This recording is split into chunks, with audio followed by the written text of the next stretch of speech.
What's up, y'all? This is Zach with Living Corporate. And if you didn't know, Living Corporate is an experiences management company, y'all. What does that mean?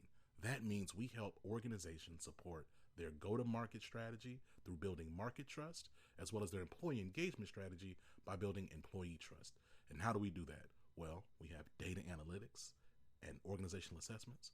We have our e-learning platform, and we have our media capabilities, our brand storytelling capabilities.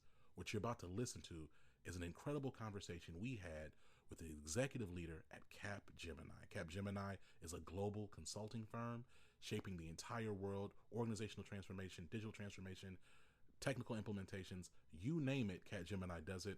So excited and thankful for this campaign. Shout out to Janet Pope. Shout out to the executive leadership team. I'm excited for you to get into this discussion. Here we go.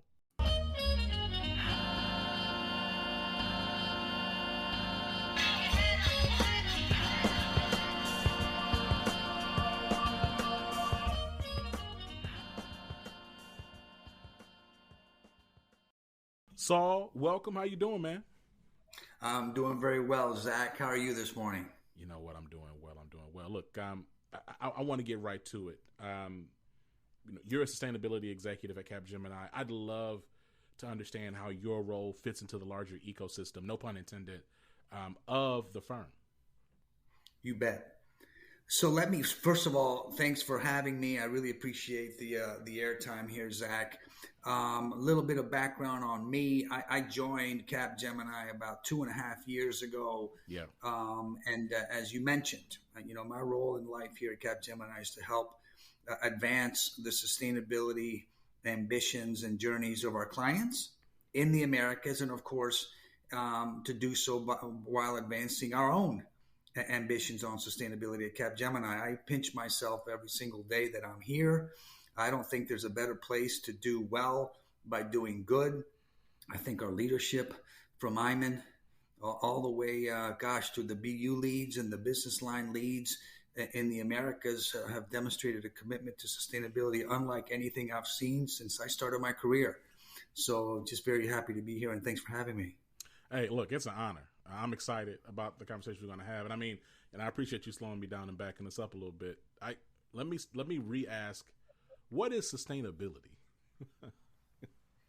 Well, look, it's a simple answer. Sustainability is living within our means. We as a global community have spent a great deal of time living beyond our means and expending more resources than our fragile planet Earth is able to regenerate every year. So the simple answer to what is sustainability is to living sustainable, is to living in a way that respects the fact that this is a finite planet. This is a fragile place that we live in. This pale blue dot is not infinite, and it's more fragile than we've given her credit for, frankly.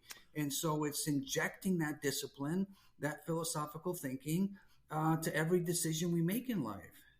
That's tough, though, Saul. Like, okay, so if the concept of sustainability is living within or under one's means, that's very hard to square in a late stage capitalist, highly consumerist society and culture. So I'm curious, right? Like, as we think about sustainability continuing to be a topic and priority for companies, how have you seen this work shift over the years? And frankly, I'm curious, what do you think? How do you believe that Capgemini's position has shifted and evolved? Yeah. Well, look, you're exactly right, Zach. I mean, we have been, for generations, conditioned to think that bigger is better, that faster is better, that scale is always better, and therefore we should want more. We have lived under an industrial model that promotes conspicuous consumption, planned obsolescence, shareholder value over stakeholder value, and that has created a situation that we're in today, which is we are on a planetary scale spending more and using twice the resources that the planet Earth can generate annually. That's not sustainable. So how do you change that? We change that person by person by person. Now, the first way to change that is to highlight the enormity of the problem and the challenge before us. Never mind climate, because the climate problem is part and parcel of that. But it's highlighting the fact that indeed we are living within finite circumstances, if you will.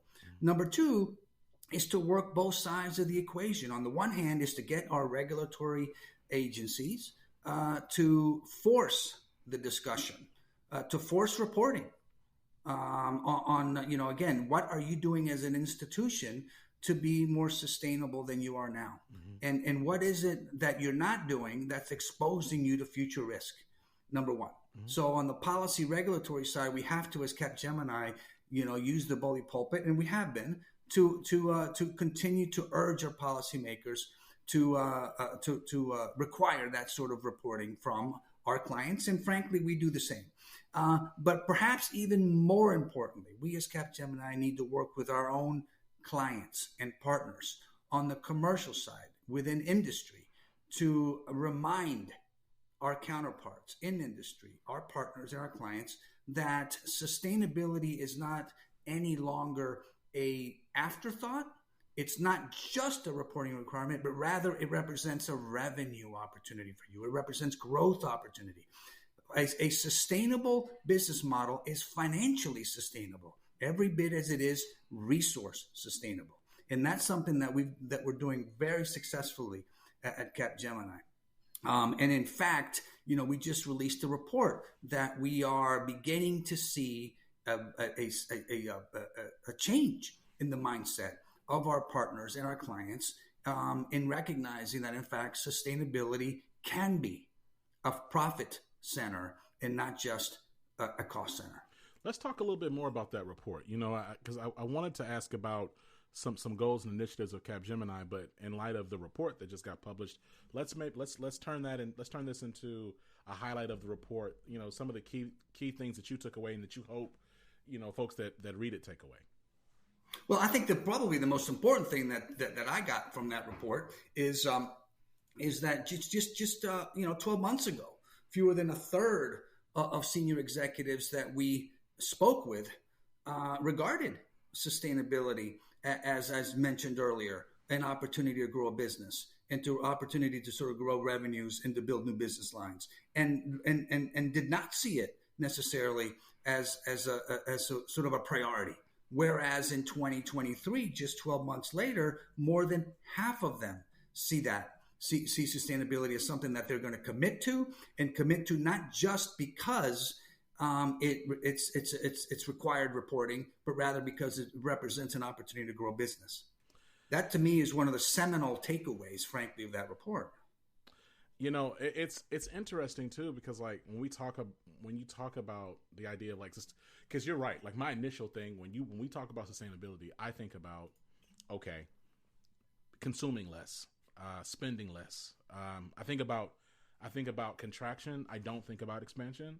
And I guess really honestly, probably because I'm a student of the models that I'm raised in. I definitely don't consider the retraction or the compression with I don't correlate that to any type of like growth over time, right? Like just because I don't believe that we're conditioned to even think that way, frankly. So can we talk a little bit more about like how a strong sustainability strategy can contribute to a company's long-term success? Success is broad, so I'll give you space on success, but then also how it can contribute to long-term financial performance. Well, look, at the end of the day, Zach, I mean, a business is going to grow if its constituents regard it as being valuable to the community, frankly.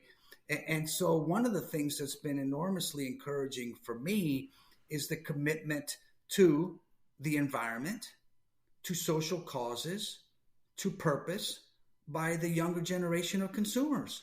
And thank goodness that they're getting to the point where they're going to be able to sort of bring their buying power to bear.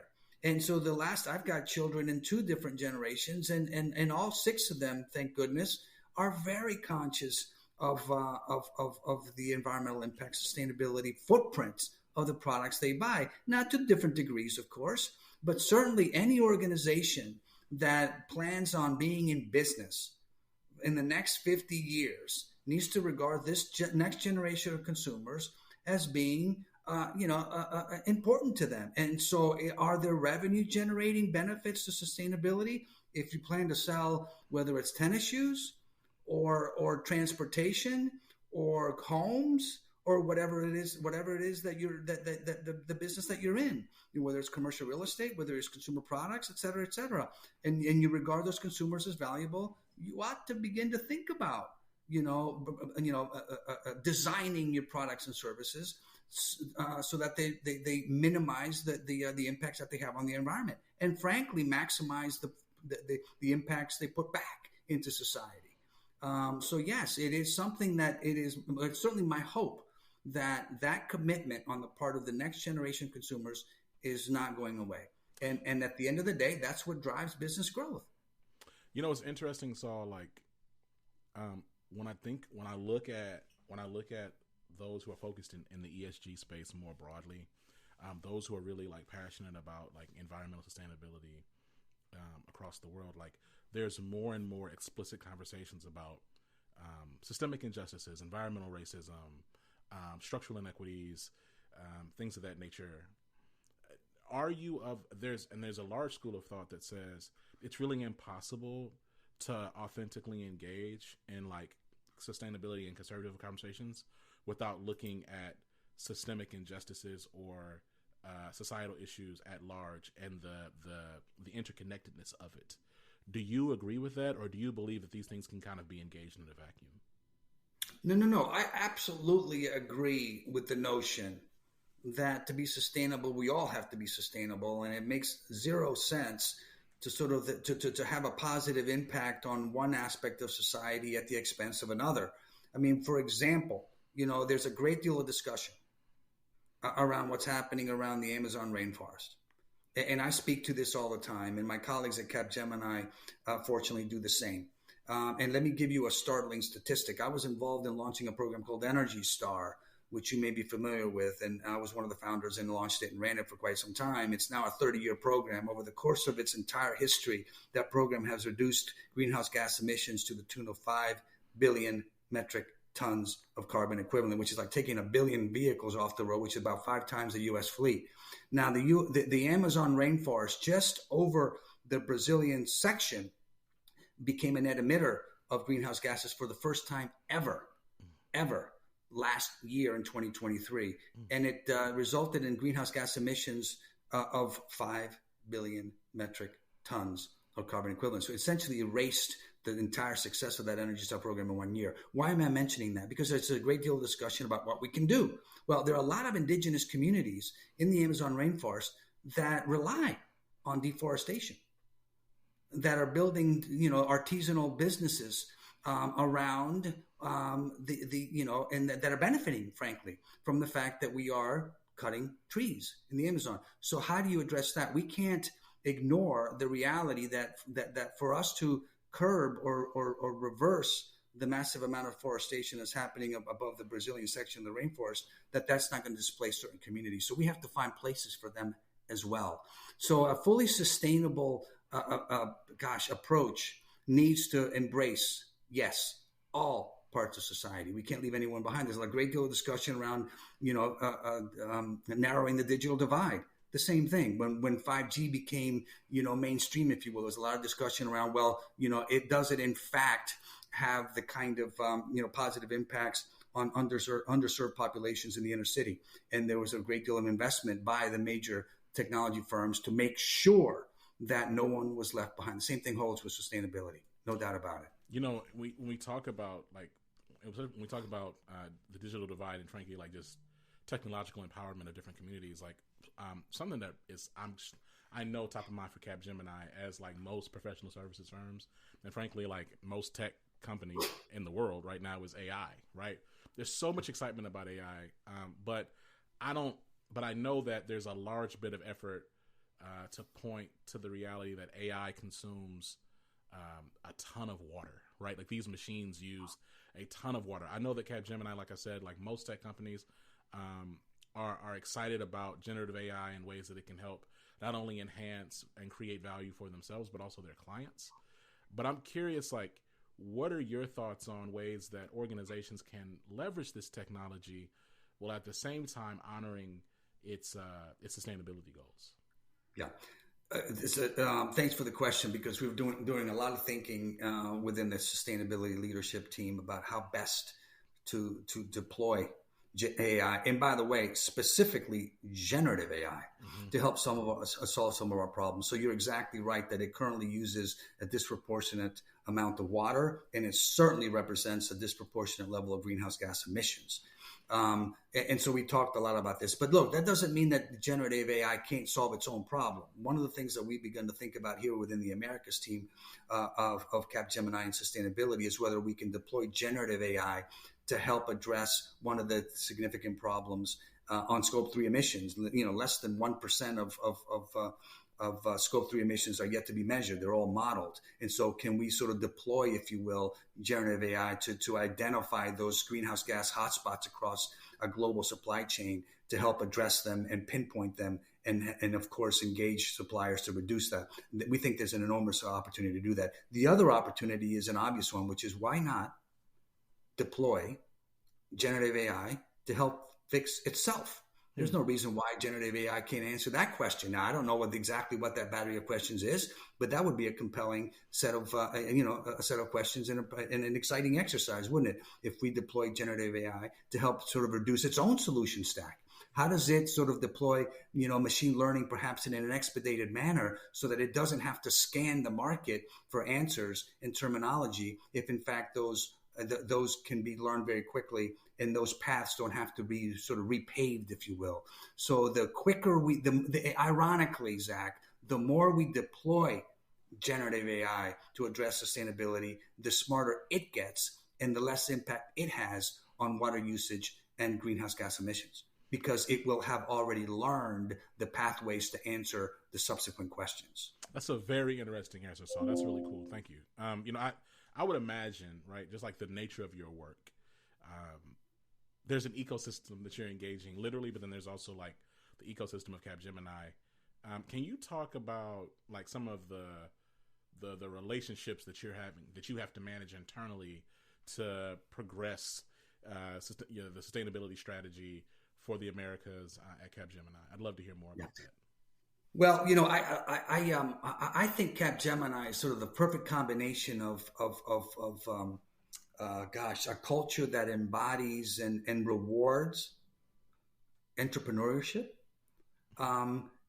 adaptability, innovation, ideation, creativity, but at the same time has the sort of the global horsepower, if you will, to move something at scale and quickly. So I have found that to be just quite exciting for me. And so how do you do that? What I try to do, Zach, is to simplify the message, because, look, at the end of the day, we are all consultants, and we sort of, we sometimes get away from speaking the simple story. And so when I get in front of our teams, whether it's our business unit leads or business line leads or our global leads for that matter, I try to sort of simplify it. I say to them, look, no matter what conversation you're having with a client and no matter what problem you are attempting to solve for them, there is a sustainability aspect to that. If they're working in buildings with LED lights, there's a sustainability aspect. If they have any relationship to the products and services that business, procures on a daily basis, monthly basis, annual basis, there is a sustainability aspect to that. If they're working, from home, there's a sustainability aspect to that. If they're using a platform like this one, so start there. Do we have this deep solution architects to come in and sort of assess the overall sort of environmental impacts of the work that our clients have across the enterprise? Absolutely. But we don't have to start there. Have a conversation with your counterpart at the client and ask them whether they're involved in procurement and whether they have the opportunity to ask the question, hey, did we consider the sustainability posture of this product when we made the decision to buy product A versus product B? If not, why not? And if so, can we do it across other products and services as well? So the conversation is a simple one. And we need to simplify it, and we need to tell the stories. And we're increasingly doing that. Because as you well know, Zach, we do tend to be, we sometimes come in trying to solve our clients' problems from the get-go. Let's listen to what they have to say first and simplify. And then when the time is right to do the surgery, we'll come in and do the surgery. No doubt about it. Saul, this has been a phenomenal conversation, man. Look, I think I got a couple more for you. I'm gonna respect your time. We think about, you talked a little bit earlier about like the next generations and their impact with their dollars and how they're going to be able to help shape and influence this world in a more sustainable way. When you think about the next generation of employee coming into the workforce, especially those who are really passionate about sustainability, like what advice do you have for them? What excites you about that next generation? Like, I'm just curious, like, what your perspective is, right? Because it's always reach one, teach one. There's succession happening. I'm curious how you feel about this next group of leader coming into this space. I'll tell you why I tell them every day. I mean, I say, look, this is an opportunity for you to participate in an existential solution, not problem, but to participate in something unlike anything else that you might that you might participate in. The ability to sort of work with Capgemini, work through Capgemini, use the power of the company that we work for to fundamentally change the way business thinks is unlike anything that you could possibly encounter elsewhere. Now, look, we all know there are other organizations that are doing this work, but the reason I'm here is because it's part of our DNA. This is not an afterthought for us. If you've heard our leadership talk about it, this is fundamentally part of our DNA. The 3 S's that we talk about is storytelling, being very strategic, and being sustainable, full stop. And so what I tell our young people is join us. What could possibly be more important in life than to help us think as a global community about the importance of being sustainable and reducing, our emissions, our greenhouse gas emissions. And we can do that every day, every hour of every day with any conversation we could possibly have. And in fact, we're doing that, globally, and we're doing it in the Americas, which is, by the way, why our business is succeeding in the Americas. We've grown the business from, 70 million in 2022 to just north of 500 million in 2023. It's unlike anything, I've certainly been involved in, and I'm very excited about it. And we expect that growth to continue. And it's been in large part because of the support that we've gotten from our leadership, and because of the work that our people are doing. And our young folks are absolutely indispensable, Zach. The second call I made when I arrived at Capgemini was to the individual who ran our sustainability ERG. We now call it Ocean. And we reached out to them, and within a few weeks, we had 300 very engaged, very enthused, very committed young level A's, what we call level A's and level B's, interested in participating in this, in what we're doing.